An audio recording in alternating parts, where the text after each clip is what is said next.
টমেটোর সিজনে অবশ্যই এই পাকা লাল লাল টমেটো দিয়ে অবশ্যই সসটা করে ফেলতে পারবেন। মাত্র 50 টাকার টমেটো দিয়ে 1000 টাকার টমেটোর সস তৈরি করে ফেলতে পারবেন। আর হচ্ছে স্বাস্থ্যসম্মত, বাচ্চাদের জন্য অনেক বেশি উপকার। আসসালামু আলাইকুম এভরিওয়ান, কেমন আছেন সবাই? SM সালমাস কিচেন থেকে আমি সালমা। আজকে আপনার সাথে টমেটো সস রেসিপিটা শেয়ার করব। আগেও একটা রেসিপি শেয়ার করছি, ওইটাও আমার চ্যানেলে দেয়া আছে। তো এখানে আমি পাকা পাকা বড় লাল লাল টমেটোগুলো নিয়েছি। অবশ্যই একদম লাল লাল টমেটোগুলো নিতে হবে, তাহলে কালারটা অনেক বেশি সুন্দর আসবে। কোনো কালার মিক্সার করতে হবে না। তো দেখেন এগুলোকে আমি কেটে 4 পিস করে নিছি, ধুয়ে ক্লিন করে নিছি। এভাবে কেটে নেবেন। দেখেন অনেক বেশি লাল টমেটোগুলা। তো এরপর আমি একটা পাতিলে টমেটোগুলা বসিয়ে দিছি সিদ্ধ করার জন্য। এখানে আমি কোনো ধরনের পানি দিব না। তো এখানে আমি 6-7টা শুকনা মরিচ নিছি, 2টা হচ্ছে দারচিনি নিছি, 4টা লং, 4টা হচ্ছে গোলমরিচ নিছি। এগুলো আমি দিয়ে দিছি। আর এখানে একটা পেঁয়াজ বড় বড় করে টুকরা করে নিছি, আর হচ্ছে অল্প একটু আদা কেটে নিছি। এরপর এটাকে আমি 10 মিনিট ধরে এটাকে সিদ্ধ করে নিব। তো এটার ভিতরে কোনো পানি ইউজ করার প্রয়োজন হবে না, এটা থেকে অনেক বেশি পানি বাইর হবে। দেখেন এটা থেকে অনেক বেশি পানি বাইর হয়েছে। তো এক্সট্রা কোনো পানি দেওয়ার প্রয়োজন নাই। আর পানিটা দিলে সসটা ভালো থাকবে না, শুকাইতেও সময় লাগবে।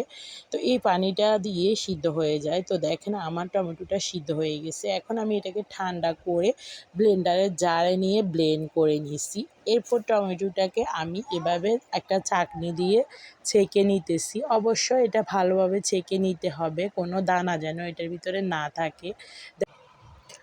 টমেটোর পিউরিটার ভিতরে এখন আমি চিনি অ্যাড করে দিব। চিনিটা আপনাদের স্বাদ অনুযায়ী দিয়ে দিতে পারেন, কম বেশি। আমি একটা মগের ভিতরে প্রায় 1 মগের মতো দিয়ে দিতেছি, যেহেতু আমার এখানে 2 কেজি টমেটো। তো যার যার মিষ্টি অনুযায়ী ওইরকমভাবে দিয়ে দিতে পারেন। তো এটাকে আমি ভালোভাবে নেড়ে ছেড়ে চিনিটাকে মিক্স করে এখন আমি চুলাটা ধরিয়ে দিব। তো এরপরে আমার এটা হতে থাকুক। এখন আমি কর্নফ্লাওয়ার দেওয়ার জন্য এখানে কোনো পানি ইউজ করব না, যেহেতু ভিনেগারটা দিব এটা সংরক্ষণ করার জন্য, তাই আমি কর্নফ্লাওয়ারটা ভিনেগার দিয়ে গুলে নিব। এখানে কোনো পানি ইউজ করব না।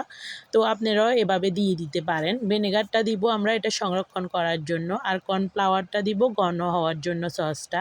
তো এখন আমি এটা ভিনেগার দিয়ে গুলে নিতেছি। গুলে এখন আমি এটা সসের ভিতরে মিশিয়ে দিব, তাহলে টমেটো সসটা এটা ঘন হয়ে যাবে। তো এখন আমি এটাকে ভালোভাবে মিশিয়ে নেড়ে ছেড়ে দিব।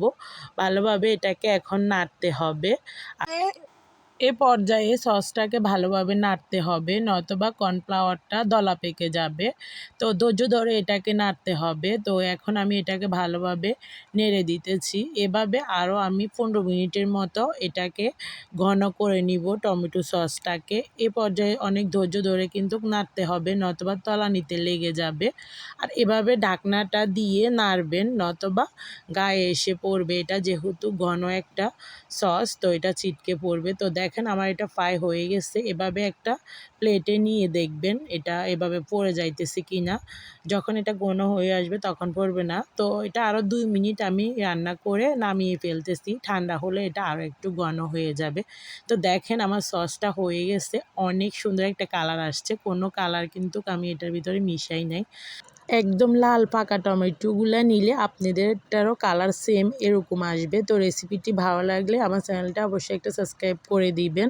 আর যারা অলরেডি সাবস্ক্রাইব করে দিয়েছেন তাদেরকে অসংখ্য ধন্যবাদ। আল্লাহ হাফেজ, সবাই ভালো থাকবেন।